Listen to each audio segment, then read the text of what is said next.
Hey, everybody. Hello. What's up? What's up? Good evening, fellas. Oh, you made it. Oh, we made it. I made it. Brent Right. made it. Here, I finally. couldn't get the chat to work. Brent's Yeah. bedtime Drew routine here. is so good, he puts himself to sleep half the time. This is great. We got a good little crew going tonight. We got Drew here, Zach's here, I'm here, Ollie's here, Bill's here. We're gonna do it. We're gonna do a show. We got a lot of good questions.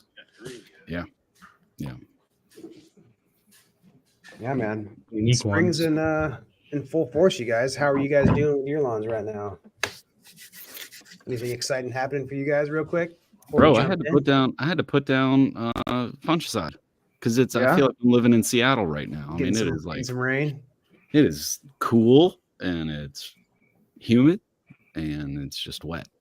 And I started seeing some early warning signs, and I ran out like last Wednesday, grabbed some disease X, and I was out there on last Thursday morning before work. Like I got all dressed for work. I threw on an old pair of shoes, and I was out there pushing the spiker, getting that stuff down, dude. Hey, man, you got to get it My down. kids are eating their breakfast, their little waffles for breakfast, like standing there watching me, like, what are you doing? I'm like, I gotta get this down. Lawn's gonna go bad.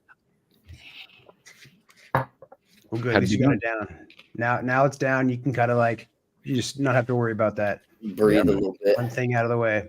Mhm. Sometimes I feel like that procrastination just kind of weighs on you. And you're like, all right, I just need to, if there's an opportunity, even though like, I'm at, end of the day, I'm tired, whatever. I don't really want to, but shoot, it's going to rain tomorrow. Got to get it done. Mhm. So that's good. Good for you, man. Yep. And I knew it was gonna start raining again on like Thursday afternoon. So I was like, oh, it's perfect.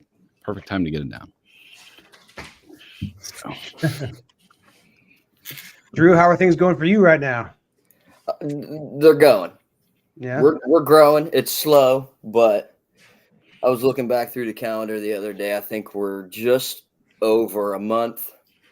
Little baby grass popping and Yeah, I'm pretty happy with overall progress. I ended up putting down some more seed a couple nights ago.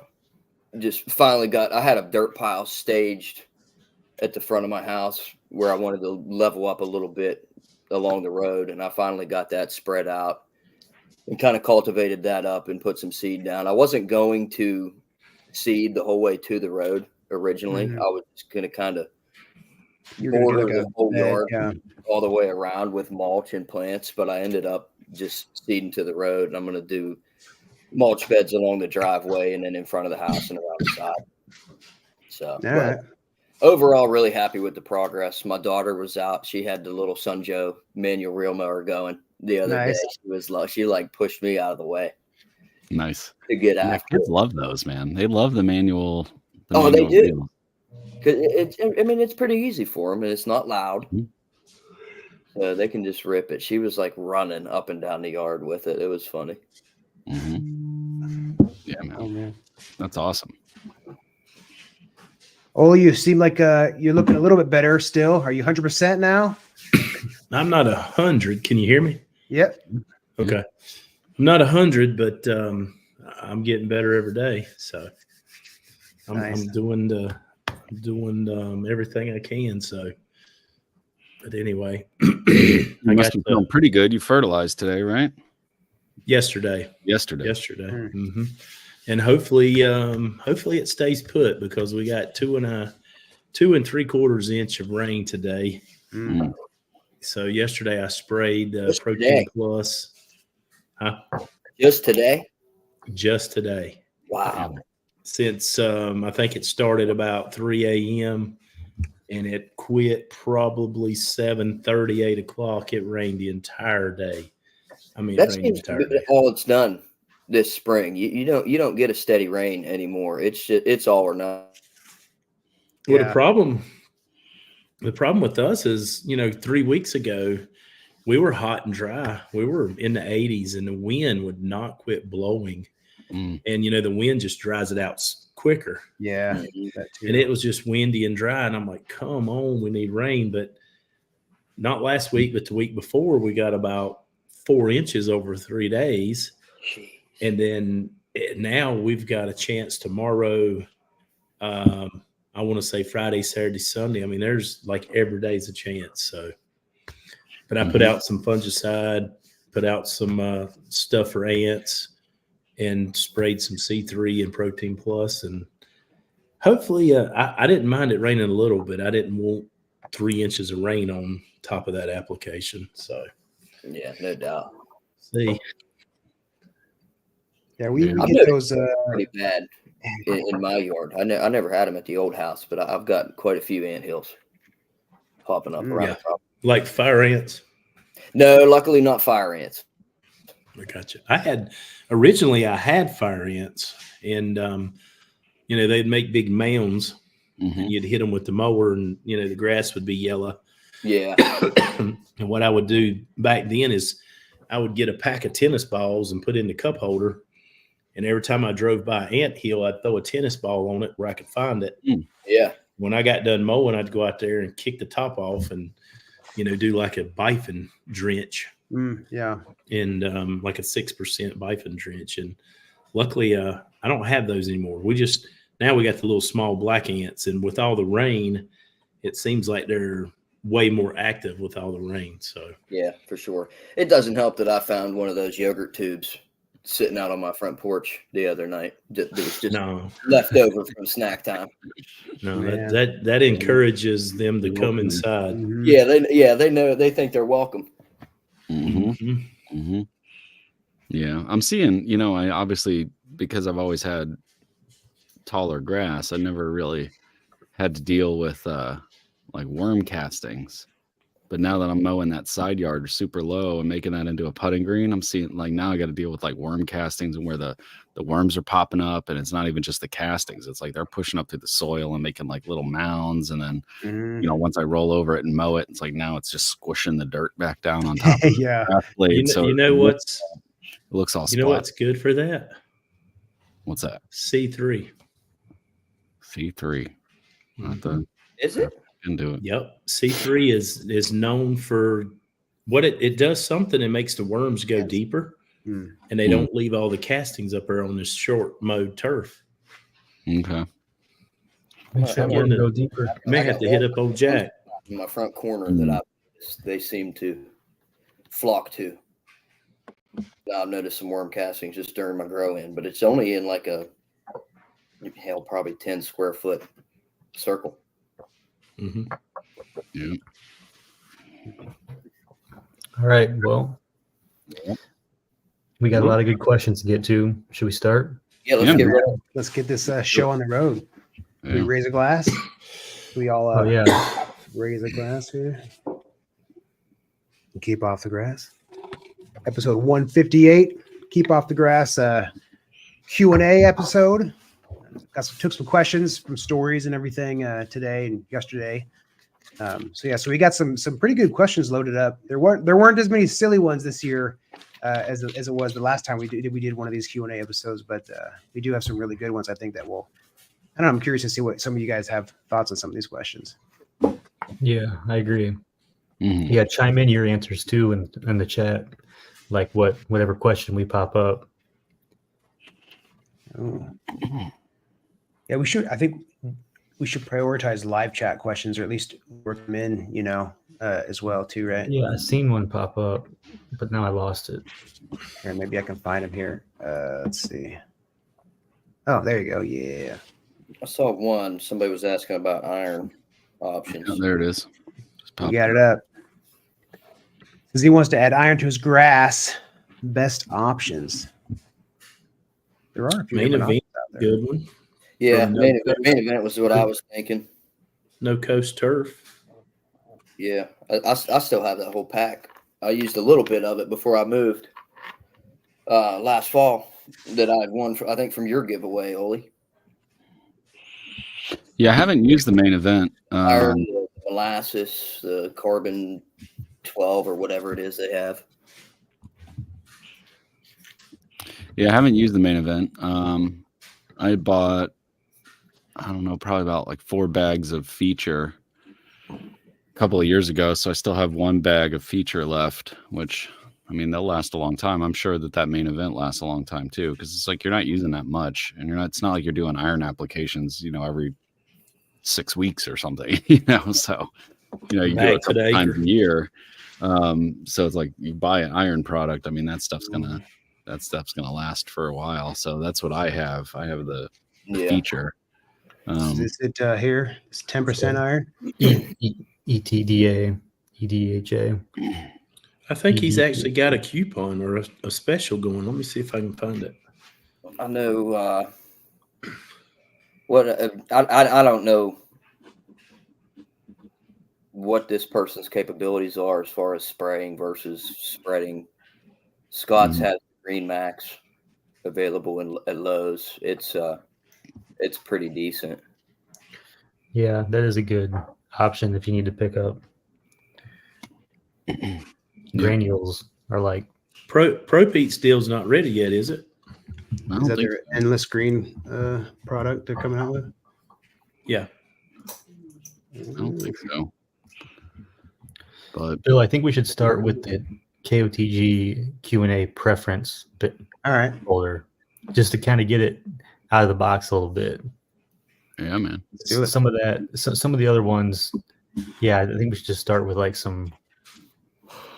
Okay. Oh, there we go, right there. I didn't mean to click it so fast, but all right. This one was a kind of a cool one. I'm definitely curious to see kind of your thoughts, especially Oli having your size yard. But I didn't copy the who asked these questions. So unfortunately, I don't know or remember who it was that asked these. But these are some good questions. So what are some key features to look for when buying a lawnmower? Yeah, that's a rabbit hole if I ever saw. Talk about that deck size. Yeah. Well, I would say if you're getting a rider, needs a cup holder. Needs a cup holder. And then any mower that you're buying, in my opinion, if it doesn't have some deck overhang, like past the tires, you can't trim. It's hard to mow tire to tire and have good stripes. That's something I'm struggling with right now is if you don't have, at least a couple inches past the tires, you don't have a little bit of, you need some cushion. You need some cheat. If the deck is just as wide as the tires, it's really hard to get a really clean stripe where you have tire to tire, because that is that's your strongest point of your stripes are your tires. Yeah. And if you have to drive tire to tire, about the hang of the deck. Yeah. And these newer mowers, I don't know why, but these newer mowers with certain companies, the tires are the same width as the deck, if not a little bit wider. And it sucks. That's true, because like I've actually noticed that recently where I don't want to overlap at all with my tires, because like if I miss a couple mows because it's been raining a lot and I mow over all like that, the grass clippings, it just pushes them in the fucking it's just in the grass and they're stuck there. Like even if I go over it, I can't suck it up. So I know what you're saying. That does make sense. Yeah, that would be a key feature. Yeah. That was a pretty good one. I wasn't really thinking about that with this question, but even with a push mower, a lot of times the deck of the wheels are even, but the blade doesn't go all the way to the edge, so that's inset a little bit. So the wheels are a little further out.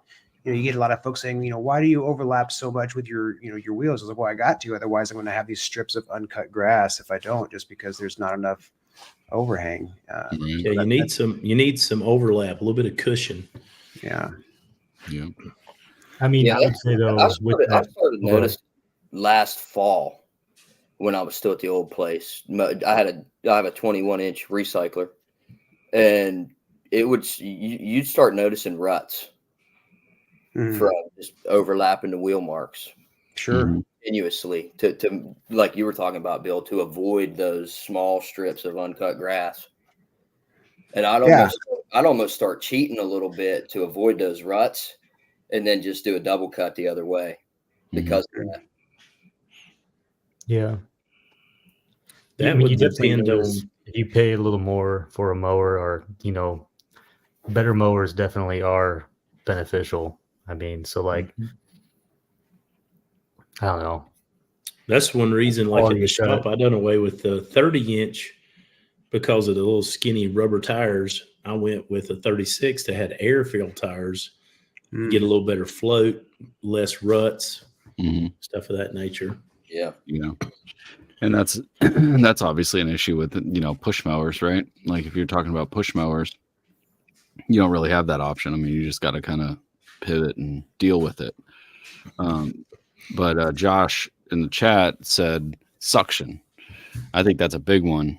You know, because it's like you want to be able to pull up those clippings, you know, especially if you're mulching. But even if you're bagging it, I mean, you want a mower with good suction that's going to have like a really good updraft. It's going to pull all that junk up out of there, especially this time of year. You know, I know for me, like having larger trees that drop a lot of pollen, it's like I want to mow over that, and I want to get all that crap up out of the grass. Especially with the sweet gum oaks that I got in the back. I mean, the pollen pods, I mean, it drops like whole pods of pollen. And it's like, if you don't get them up, they're just going to sit there, and that's going to create, you know, kind of, it's just going to sit there and decay, and it's going to kill off like a little spot of grass, and it's just going to make everything patchy. It's like, so that's a big feature, I think, that, you know, maybe people do overlook. So I think that's a really good point, Josh.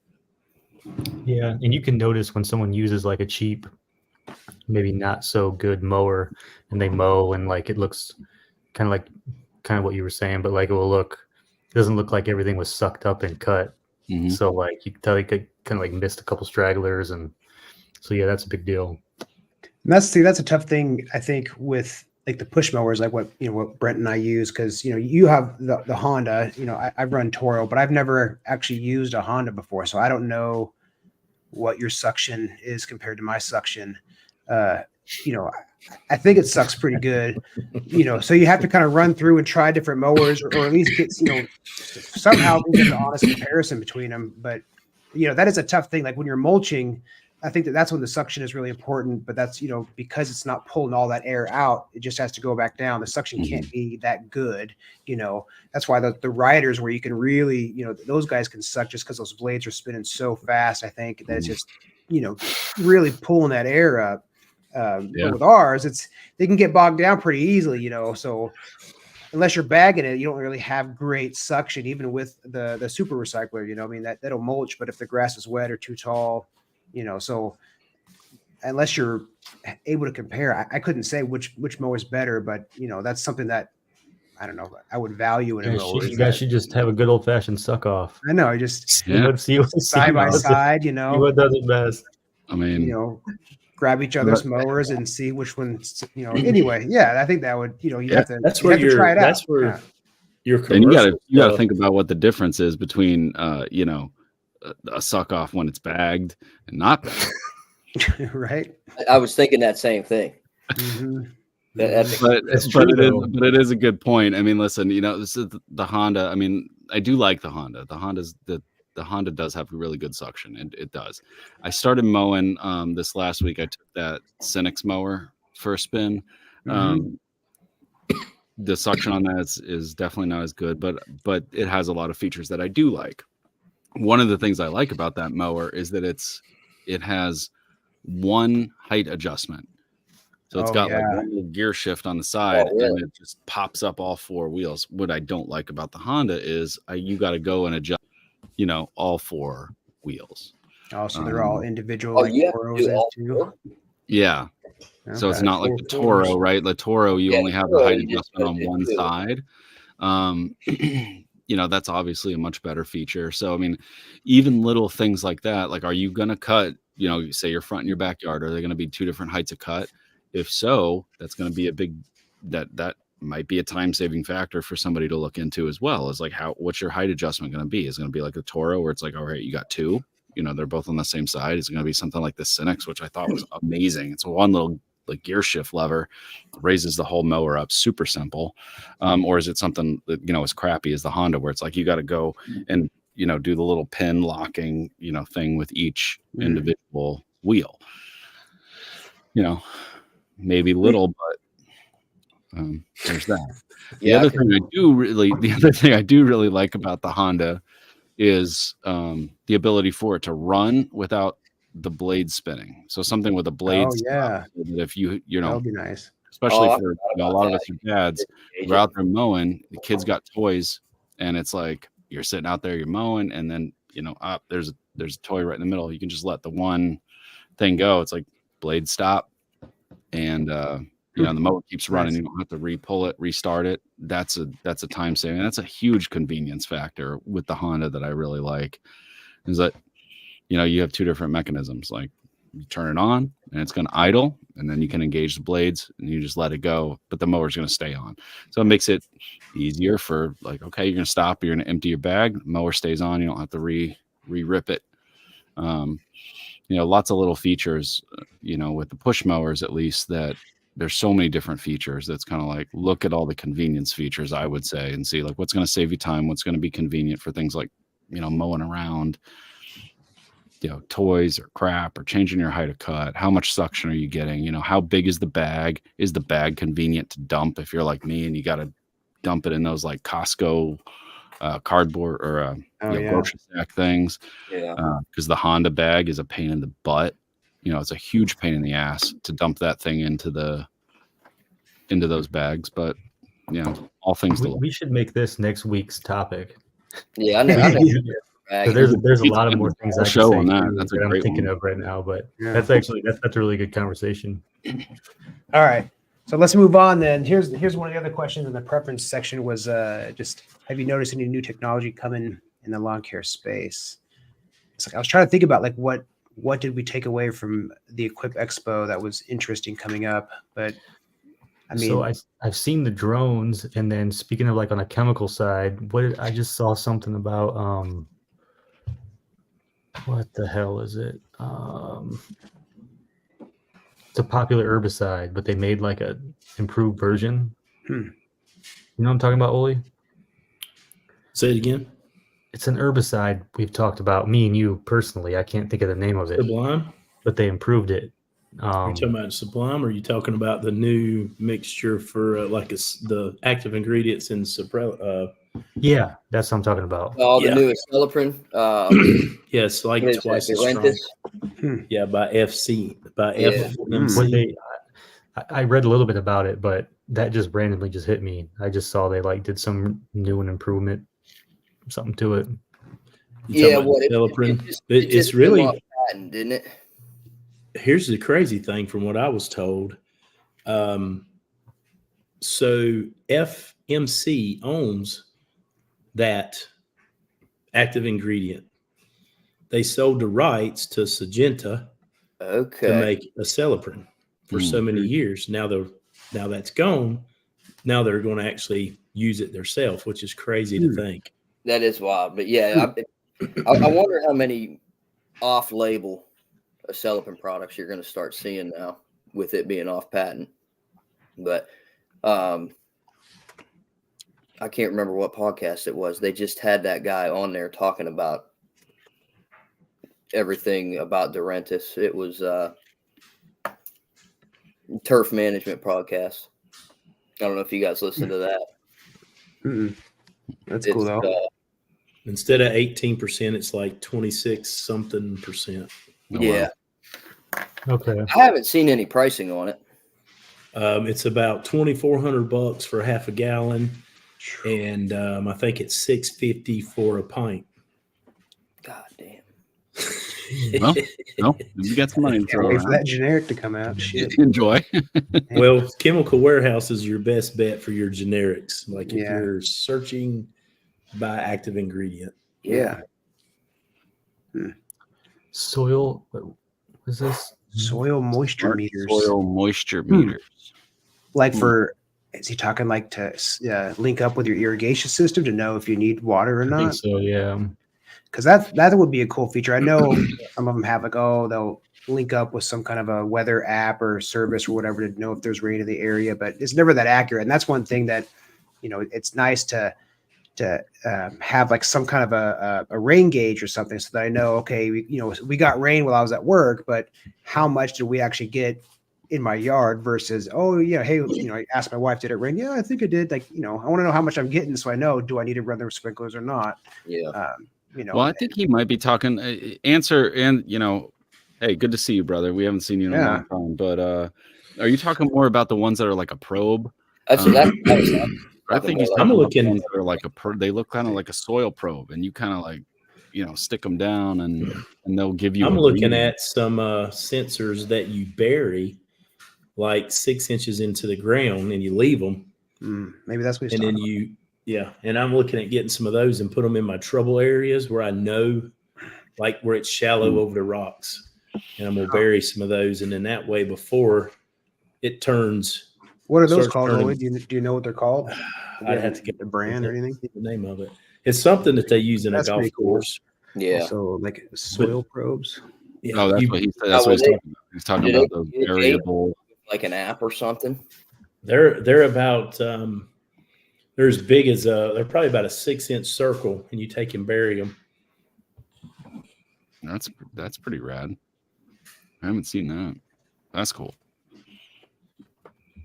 Yeah, I haven't dived down that rabbit hole. Well, it just seems like stuff like that sneaks up on you. Like next thing you know, like, oh crap, that area needs water. Yeah. Should have done it yesterday. So taking a look and like inventorying or knowing what your dry spots, your hot spots are in your lawn, and that's kind of where you would deploy those little sensors. Like that's where you want to put them. Yeah. And then also you could compare them to the rest of the yard if you wanted. I guess you could put it in a spot that possibly is a different soil type and holds too much moisture. You could compare, because sometimes everything in the whole yard is not consistent. Put them in like all three areas, like your bad area, your good area, and then your overly wet area. Interesting. I'll have to look into that. He said Moen makes one, and Geo Drops is making one. Cool. Papa said that the robo mowers are getting popular, and I remember that.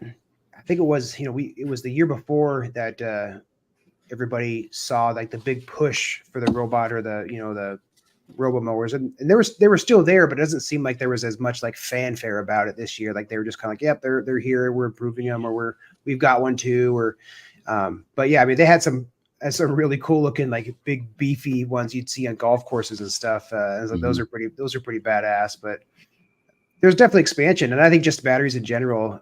Somebody said here, Josh just said battery equipment. I think there's still that big push. Like every brand now has their battery equivalent, whoever it may be. I like the convenience of it. So that's nice, not having to deal with refilling your gas tank or whatever on your weed eater or, all that kind of stuff is nice. But I feel like sometimes too, like with backpack sprayers and stuff or backpack blowers, there's maybe more power still, the gas ones, but. Yeah, and going back to the robotics thing, I mean, what I've seen a lot more, content about just in like Reels and TikToks is, GPS driven mowing. I mean, that's been big in the farming community for a number of years now is, GPS based and GPS driven planting, for planting or for, well, really for anything. I mean, I've seen, guys doing it and planting. I've seen guys doing it, during plowing. But yeah, I mean, like so many of the new technology that's come out for farmers, I think we're starting to see that trickle down into like the lawn care world where it's like, if you're cutting a big thing, it's like, here's a box that you put on this, zero turn and it'll just it'll go and you can grid it out and it'll mow it, via GPS. So I've seen that popping up, this season. That's one of the interesting things I've been seeing pop up on my feed. Yeah, I think that's wild because you last year, 2 years ago, whatever, you think of robot mower, you think of like the Roomba. Yeah. Running around your backyard, whatever, it's mowing while you're at work. But now you see more and more on those conversion kits where you can get your zero turn robotic with GPS and just let it rip. I think that's pretty wild. And then you see it even like on the sports field level with the painters. Yeah. My kid's soccer club has one. Yeah. Oh yeah. It's crazy. So everything's like, it's based on GPS signal, but it's, basically it's like you look at like your GPS plot on an iPad, and you can sit there with the field painter, and you can say like, okay, well, I want the soccer field painted this, and then you can put in like, you can basically highlight a section on the field with the GPS satellite view. You can highlight a field and be like, we want our logo there. That's and so awesome. they'll have Through that the soccer club. You do like different size fields. Like you say I want a U8 field here. I want a U10 field here. Yeah. That's exactly what we're doing at my kids at our soccer club. I've been trying to think of this the whole time. Ambrosio robot. That's who. This one right here. Yeah. Think of that the whole time. But yeah, those things were. I felt like that was like futuristic when we were watching that. That was a year ago. Yep. Just the way they looked, really. Yeah, those were nuts too. Those are definitely crazy. There are robot mowers that are striping now, and I think that GPS feature will help that.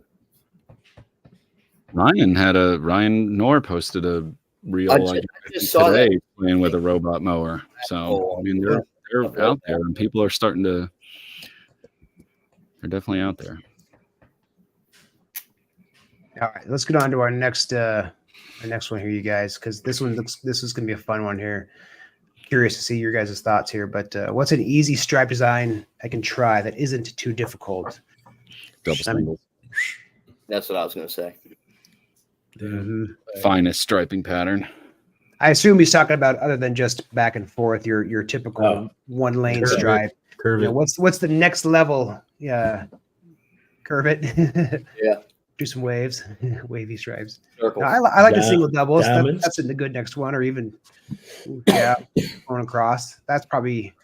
Yeah, I would. Diamonds are probably the easiest, other than just your typical straight back and forth. I honestly don't get into too much fancy. But you have to think a little bit. Yeah, I always get mixed up. It is tough, I always mess up one, and if the sun's not in your favor or it's shady, it can definitely be difficult. Yeah, because as you're going towards the sun, it's hard to say, okay, shit, have I gone over this one already, or which way is this? It's hard. It is hard to see. So I definitely empathize with that, which is why I don't do it very often, or I give it a try. I'm like, I fuck that up. I'm gonna scrap that. And I don't know if it's because my lawn's not good enough, which is a strong possibility, or if it's because my lawn's not big enough, or because I don't have good, the way the sun hits it. But every time I try to do like diamonds or something, it just doesn't seem to show up. Maybe I need to kill off my whole lawn. It's probably my grass. My grass sucks. That's probably what it is. What TikTok say? That's what TikTok said. You need more. You need Single double is a good one. I like the grass. double dark, single light. Yeah, if you have a nice lawn where you can see your stripes more pronounced while you're out there, for sure. Okay, smooth carpet look. All right, so let's pull up. Let's see. Let's do some. Here's some just general lawn care questions here. Well, no, these are the like help me out questions. I think these would be kind of fun. So this question here actually is something I'm dealing with too. My lawn has all different types of fescue in there, and it's frustrating because some of them are different colors, different widths, different thicknesses. But this guy says, I got too many types of grass on my lawn. It doesn't look good. How do you fix that? I too would like to know, how do you fix that without killing off your lawn? I think you have to Smoke it off and start over. Reseed. If you want it truly consistent, I think overseeding is just going to add more inconsistency, and it's really fun to just smoke it off and start over. Yeah, when I did my my overseed last fall, I went pretty heavy, and I think all I ended up doing was just making that the difference between the finer blades and the big fat kind of old blades more obvious, because beforehand there wasn't as much fine grass kind of throughout. So now it's just that much more obvious. Like there's a big ass patch of that fat ass fucking fescue. There's another patch over there. I hate it. It grows slightly faster than the other. It's just like, but yeah, I mean, the solution, I guess, at this point isn't just adding more overseeding. Really, if you want to solve the problem, you have to kill it off and seed fresh, which I don't know. Yeah, and in that case, if you got just different clumps here and there, and it's not excessive, you can kind of spot spray and seed. Oh yeah, But I think I might do that this fall. I had that same issue where I did my renovation a couple years ago, and it was just like, oh yeah, maybe I'll just kill this little area, and then you start killing that little area, and then you're like, oh, there's more over there. Yeah, more over there. And then before you know it, your yard is all brown grass and then dirt and then new seed. Yeah, it's a slippery slope. Yeah. All right, so here's another one that I thought was kind of hit hard because I'm having this issue now too. But it says no clovers last year, but lots of them this year. Thoughts on why the change? Didn't really elaborate on if he did any kind of seeding or anything that he's done throughout the year. But I have a similar issue where there's a side of my side yard where I did overseed along with the main lawn, but that area's got some significant clover popping up in different areas, and wasn't there last year. So I don't know. Yeah, I would say, like, what did you do different starting the season off? Because I know I have a little bit more clover patches, and I killed probably 95% of them off already in my front yard. There's like one or two that I noticed last night, but I got most of it killed off already. But I didn't do a pre-emergent this year because I was just too busy. I was running around. I wasn't home, and I missed the window. So last year I did a pre-emergent. So I had a whole lot less clover pressure last year than I did this year. Thankfully there's a lot of good stuff out there that'll knock out the clover pretty quick. I mean, you can ortho spray bottle stuff that, that'll zap clover within 2 weeks, and it'll be totally gone. So yeah, I'm wondering. So, I did a pre-emergent, but we had some really nice weather for a couple weeks straight, early spring. And, the soil temperatures weren't quite there yet. So I feel like, perhaps maybe some of that clover kind of got started before my pre-emergent went down. Maybe I missed some of that, or maybe I stirred something up when I did my overseed, and just that area has more clover mixed in the soil, and there was just those guys, made it through my barrier, perhaps. I don't know. Because it wasn't like that in my main lawn. I have like one small patch, but not like I do in my side yard. And I use the same seed to overseed, and same process for the whole lawn. So maybe it's just something about that side of the yard that the conditions were ripe for clover. Mm-hmm. Is it related to pH? I feel like it's obviously related to something going on in the soil too. I mean, you're with any plant, right? Like some things are going to be more prone to grow in certain soil conditions. Do you have the answer to that? Is it related to pH? I know it has something to do with nitrogen too. Supposedly if your pH is more acidic, a lot of weeds and other crap like to germinate and grow. But something like that, clover, triclopyr, clinclorac, speed zone, any of those will clean that up. And if you're got half decent turf, it'll fill it, the plant will blow up and fill in those places. Man.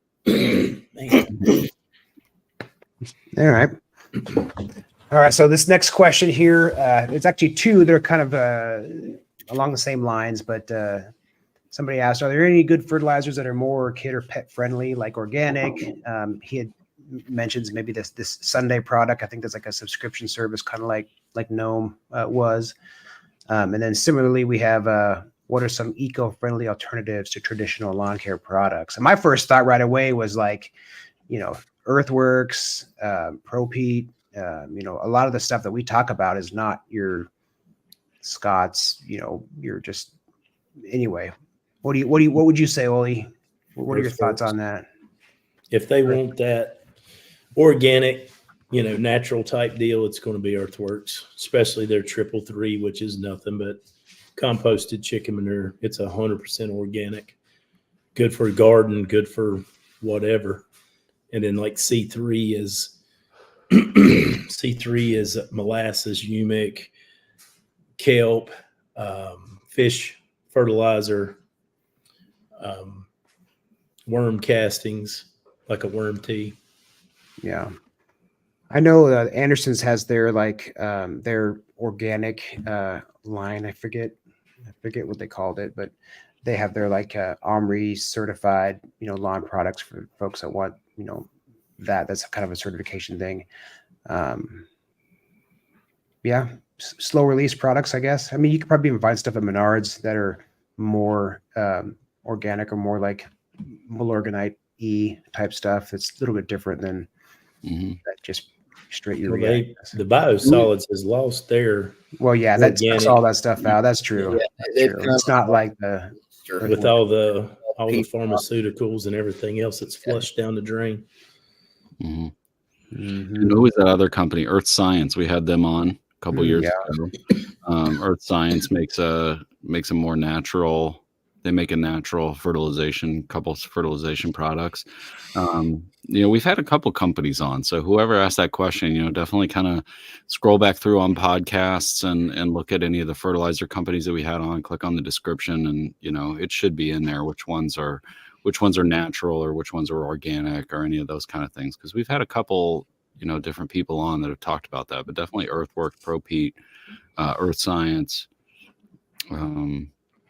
There's definitely companies out there.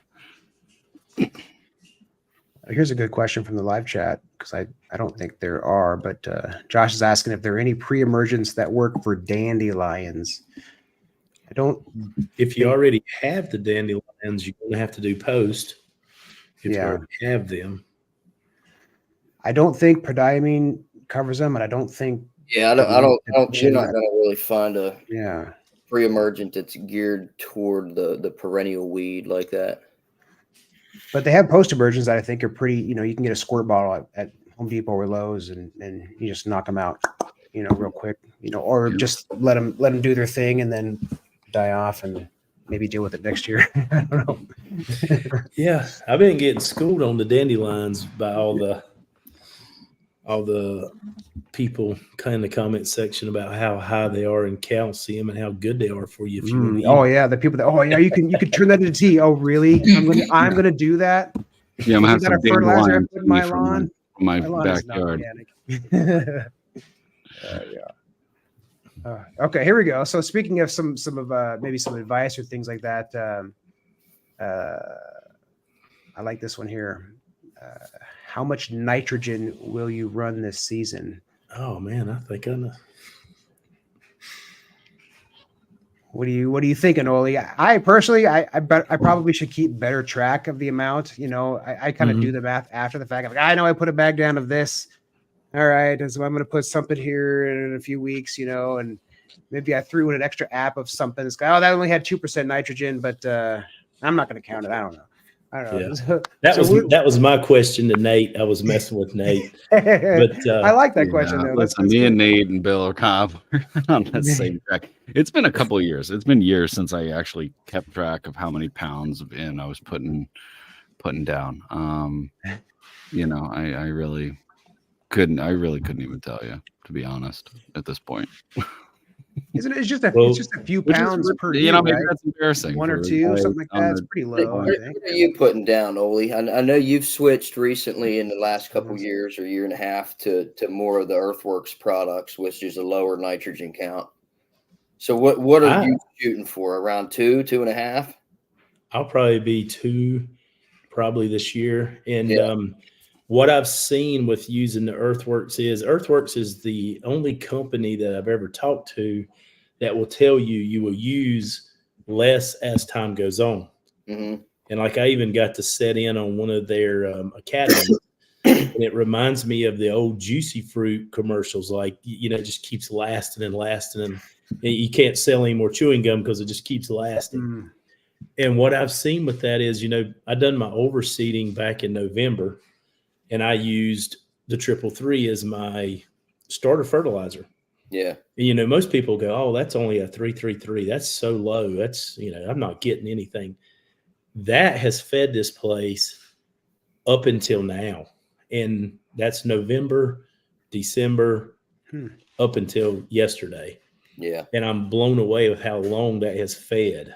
And it even keeps feeding, you know, because it's such an organic, it even keeps feeding longer because the more rain, the more temperature, it keeps breaking down more.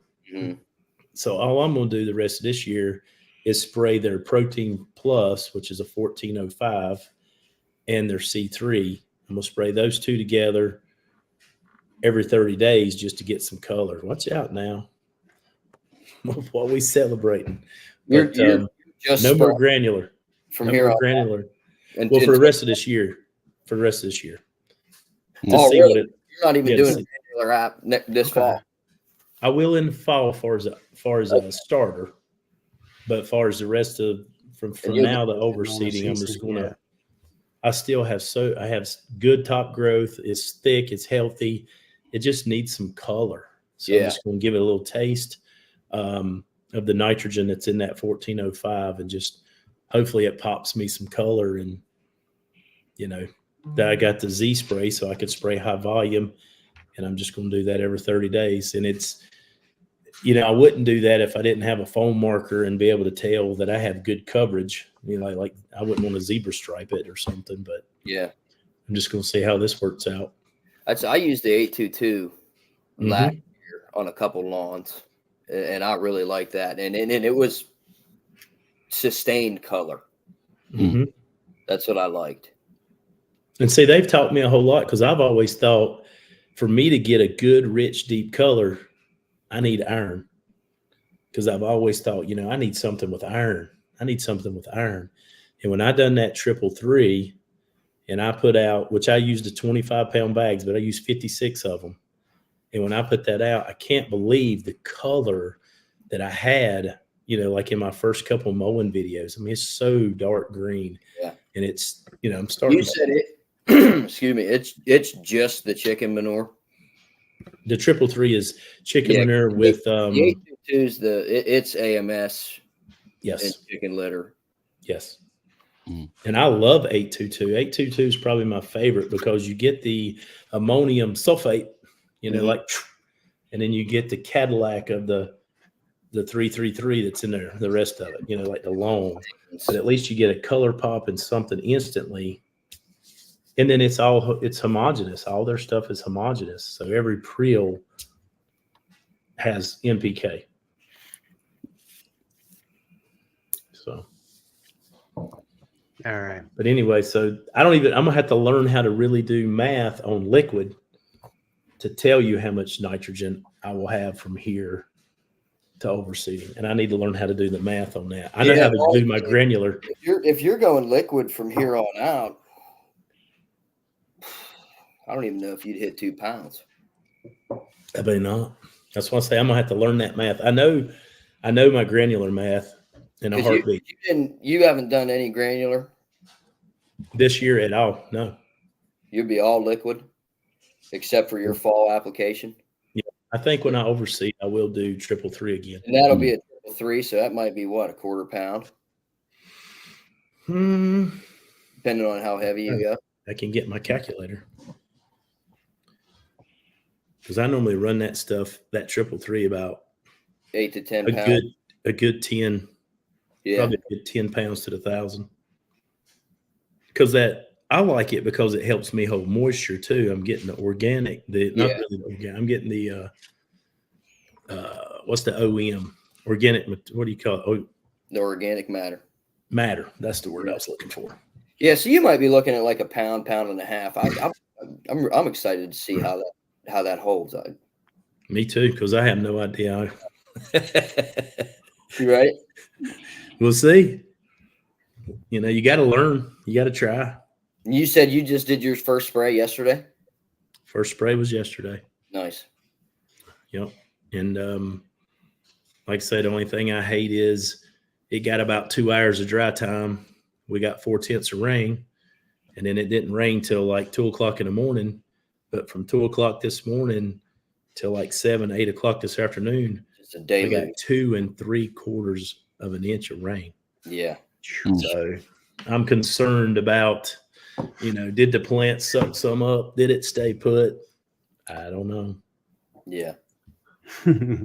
That's on the few yards that I'm treating this year. I'm shooting like 3.5. I know a general old school rule was 4 pounds to the year. Yep. So, that's figured on granular. Yeah. I think at my place, I'm at a half pound right now on my front and side. Yeah. And then I wanted to actually start April the 1st, but then I got sick and I lost a month. So I ended up with pneumonia and I couldn't hardly do nothing for 3 weeks. Damn. So now I'm finally getting back to feeling like I can live again. Yeah. Mm-hmm. All right, so let's move on to another question, you guys. So we got hitting almost to an hour already.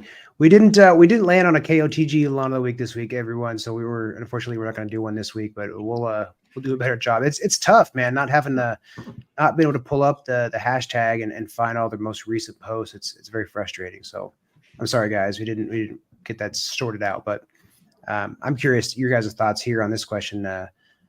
Best liquid aerator. I've only tried one, and that was from PetroTools. I don't know. I don't know if it worked or not. Don't think I really saw much of a difference, but I don't know if I put down enough either. Do you guys have much experience with liquid aerators? No. To me, it don't work. No. Yeah. It's If you got a problem, you got to get after it mechanically. yeah. You got to punch holes if you want to truly loosen up your soil. There's a lot of products that are billed as liquid aeration that are glorified wetting agents or dish soap. Mm-hmm. So Yeah. I've tried the HydroCharge, which is from the Andersons. It's not liquid, it's granular, and it's got a couple different surfactants in it, and it seems like it helps, but at the same time, you're also you're going to be watering it anyway. yeah. You want the stuff to go down in the soil. Now, all this, have there been studies on it? I don't know how much of an improvement it even claims to make, but so far my lawn's looking pretty good. I just don't have a control to compare it against. Yeah, and that HydroCharge, I think it's more of like a granular wetting agent. Yeah. Built Yeah, in. it's not really an aeration. I use But the idea is it kind of helps loosen the soil so you're getting stuff down in there. I mean, that's when I'm thinking liquid aerator, that's kind of what I'm thinking. There's nothing compared to core aeration or disturbing the soil surface itself. Like, I'm thinking of just something to help water penetrate a little deeper. Is what a liquid aerator or that type of a product is. Surfactants, those sorts of things. So it's not aeration in that sense. Right. Yeah, that aeration is used loosely. Right. Yeah. Mm-hmm. All right. Let's see. Now we're talking about growth regulators and such. Need an opinion on PGRs. Would you recommend in a low area between houses? We mean low lying area or low? Maybe like low light area, like not enough sun because there's two houses close. That little strip between a subdivision, little houses maybe. I don't know. I mean, those areas in my thought would be PGRs to like. I mean, I wonder what he's trying to go after. I wonder what his goal is. Yeah. That's what I'm wondering too. Like, is he trying to make the turf look better, or does he just not want to mow it? But I mean, PGRs are really. But here's the confusing thing about that: plant growth regulator. You also have stuff that is to accelerate growth, not only decelerate growth. Like Heritage has a thing called PGS, which is a plant growth regulator, but it is to help stuff grow. Like they use it on football field, baseball, soccer field, like high traffic areas. to stimulate growth. So that's really Interesting. confusing. I didn't. I mean, I guess you would. It makes sense that they would have one that would stimulate growth like that. But my assumption would be is that like you're just kind of slowing things down because we already have things like fertilizer to encourage growth. Mhm. That's I mean, cool. the most popular PGR is to slow down and to mow Right. less and to keep it tight. I mean, it's slowing down top growth, but not necessarily Sure. Yeah. lateral But I'm growth. just saying Yeah. it can be confusing because there are PGRs that regulate it the other way. So I guess this question is kind of tough. I didn't even think too deep about it when I was copying it in there. We would need more information, I guess, of what they're trying to get Like at. if he's doing a grow in, like if he's saying that's not growing well, instead of just throwing fertilizer at it, he can use something like that Gravity L PGS. Yeah. That actually is hormones or something that stimulates growth from Heritage. Yeah, or similar like a Cytogrow. Mm-hmm. Very cool. Opinions on molasses. Molasses. I need to give it a try sometime. I really have one. Is there molasses in C3? Molasses is in C3. There's 12% molasses in C3. Molasses, fumic, And there's humic, fulvic. Seaweed. C3 is humic, molasses, kelp, fish fertilizer, seawater, and then like worm castings or worm tea. Yeah. But the And biggest fish. molasses, you want non-sulfur molasses. And I saw you just sent that to somebody today, I think. Mhm. Well, Fescue Freaks. Yes, sir. Elaborate on that. Why is that? Because you don't want to add, I guess the other has additives in it or preservatives, and it's, I guess, not good for the ground and for the plant.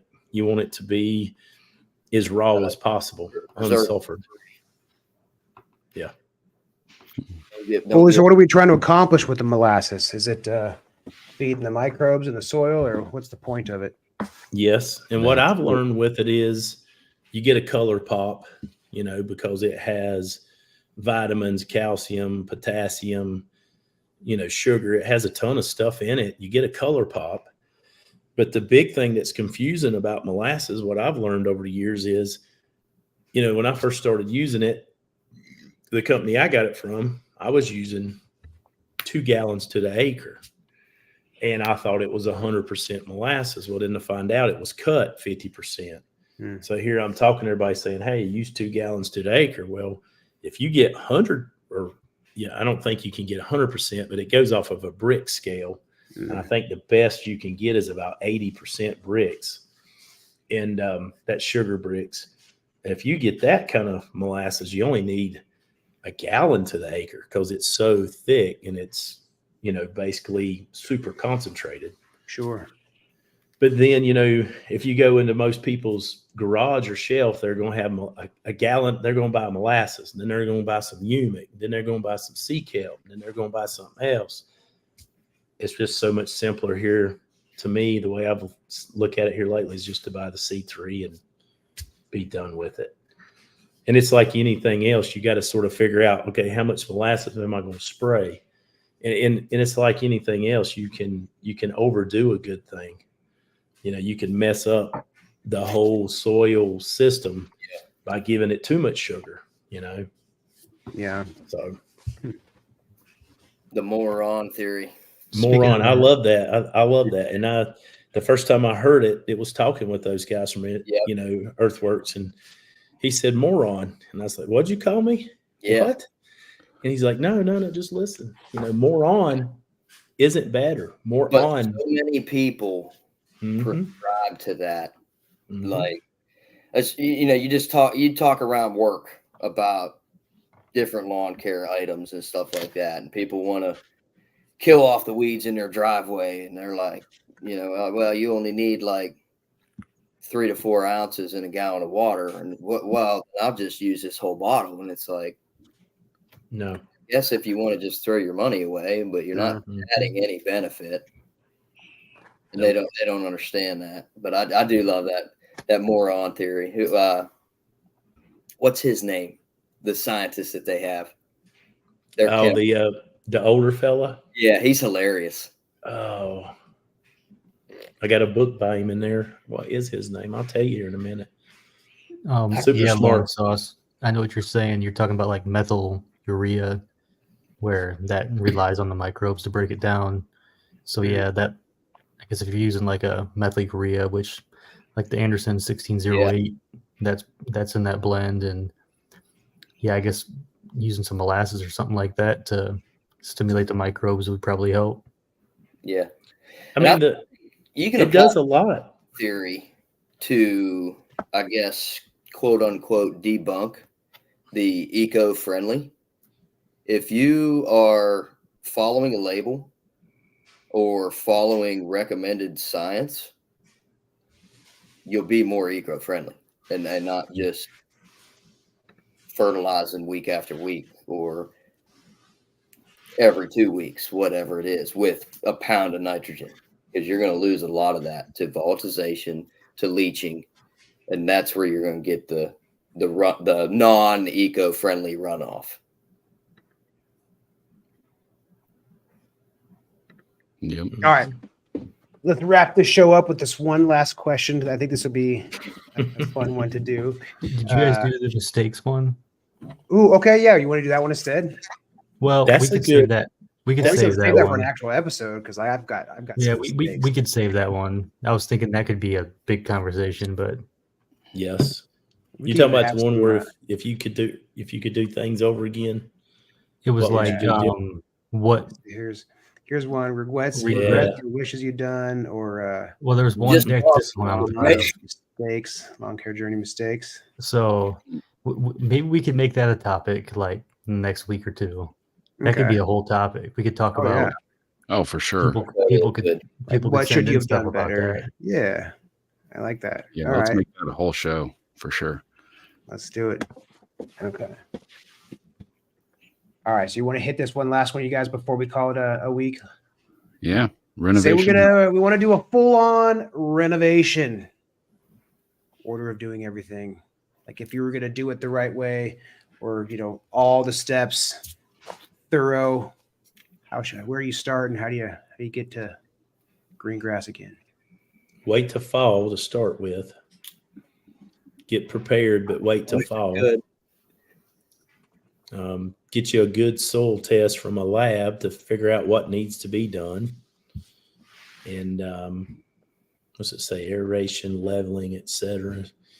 Yep. Just wait till probably depending on where you live. Yeah. Depending on where you live. That's the biggest thing to think about is location, because it's different from state to state. But around here in North Carolina, September, if you have common Bermuda you don't want, then you need to step back a month and start spraying that out. Sod it, yeah. Yeah. Hit up Tuckahoe That's a Turf good Farms. point. If you can afford it, do it. I started spraying everything Green out start. when I did my renovation in late July, early August. And it was every 10 days, 2 weeks, 2 applications of glyphosate, kill it off, and then wait another 2 weeks, get everything good and dead. Rake it all up, bag it up, power rake it, aerate it, power rake it again to kind of get it to settle out and level out, and then seed. And then whatever your seed covering of choice is, peat moss, straw, or just soil. Like here at the new place, I haven't top dressed with anything. I've just raked it into the soil. Yep, same here. Got too many square feet to buy peat moss or do that kind of stuff. Mm-hmm. I'd say Somebody's got a First Products aerator would be a good idea. Mm-hmm. Rent one or have somebody come aerate it. That would be nice. It's tough to find stuff, at least in my area, places that will rent this lawn equipment for you to use. I imagine if I could go, drive 4 hours to some big city or some place in Iowa to rent some equipment that this one place has, I could, but I'm not going to do that. So at best, I can get some of that little walk behind aerator from the local place, or maybe pay a lawn care company to come hit the yard with whatever, ride behind or ride on that they got. Yeah. The biggest thing I think for me is to make sure I cut the grass short. I like to bust out the little aerator, Greenworks aerator. I have Ryobi's cordless one now with their batteries, but kind of rip up all that stuff to kind of expose the surface, and then you come in with the aerator after that, making sure to kind of water so your soil is kind of able to get some good plugs. If it's too hard and dry with all the clay we have, you're not going to get much out of it. So water the grass before you do that. But I mean, those are the steps leading up to, for me, finally, doing some top dress in, putting the seed down and raking it in. I don't do the straw like you guys were saying. It's expensive, man. And even buying like the blankets of it, it's expensive. So I just kind of packed it in, rolled a roller on it to kind of squish it down. I did a little bit of peat moss because it just wasn't Oli's size of a yard, so it wasn't that big of a deal. But that's about it. And water, don't let it dry out. Yeah. I think one thing that I overlooked is get a good gauge on your trouble spots now or this season. If you're planning a renovation for sure. spring. Yeah, that's a good call. And when you have, in the fall, if you have it killed off and know where your trouble spots are, dig in a little bit. Talking about compaction? You talking about compaction? Yeah, see what's going on over there. Debris, whatever it may be. Because I didn't do that, and it bit me in the ass the following spring. I had a ton of die-off come summer right along my road, and I dug up, and dude, I took wheelbarrows of gravel from probably a foot from my road into my yard, 6 to 8 inches deep. Your biggest battle is compaction and debris from construction. Yeah. And I've learned that here the hardest way, because at this place we brought in over 300 loads of dirt. So we were bringing a loaded dump truck in, dumping and driving back out, and a loaded dump truck in. Yeah. So 600 passes in the same spot. Damn. Yeah. And never give it a minute's thought. Took and spread that dirt out all pretty, but we've done 100% compaction. Yeah. So every July and August, you could see that road. And there was nothing you could do about it. And that's when I started learning about your liquid aeration. And I walked around this place with a big fella that's like 6 foot tall that sells liquid aeration, and was told how to fix this. And we ended up subsoiling because the liquid aeration doesn't work. So, before you put in irrigation, before you get a good stand of turf, break compaction. I don't mean a tiller that tills, subsoiler, plow, shovel, whatever, get down and break the compaction before you put grass seed down. Well, yeah, and if you want to break it down real simple, if they have a real shitty looking lawn, a bunch of weeds, you can. I had I don't have no badass crazy looking lawn, but I had a salad barb first, and I didn't do a whole kill off. And I just sprayed the weeds a whole season. As all as I focused on was spraying out weeds, growing grass. And once you get those weeds out and you get a good stand in there, you can kind of get something going off nothing without a full kill off. So yeah, for sure. Yep. Yeah. If you're not going for ultra perfect, if you don't mind those couple clumps of the K31, if you don't mind those, field rescue clumps or whatever you got going on, focus on killing off the weeds, aerate the shit out of it, and then go through, mow it low, dethatch it,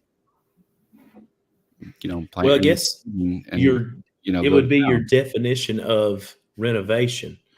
To me, renovation is full kill off. Yeah, of course. Yeah. And then you overseed, you sort of depends on your definition.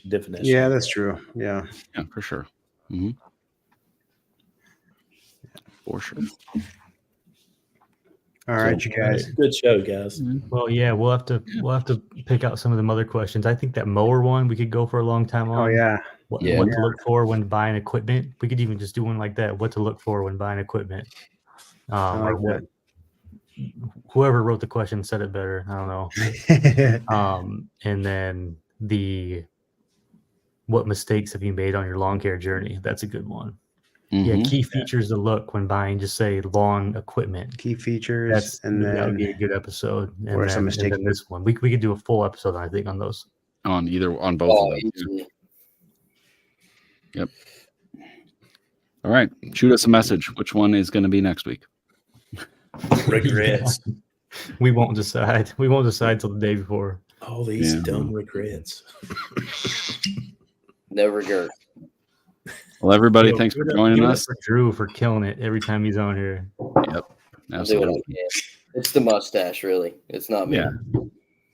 No, appreciate you though, man. Yeah. Thanks for hopping on, dude. Thank you. I appreciate you having me. Yeah, man. Anytime. Well, all right, everybody. What's All up with right. these What's up with these balloons? Ollie's just celebrating over there. I'm not doing that. I don't know who's doing that. Yeah. So you say. What is it? You didn't see them Oh. balloons? No, I was trying to. There's Figure out what's twice going on with now Bill. balloons have, like come up his background. It ain't me. Not unless it's hand signals.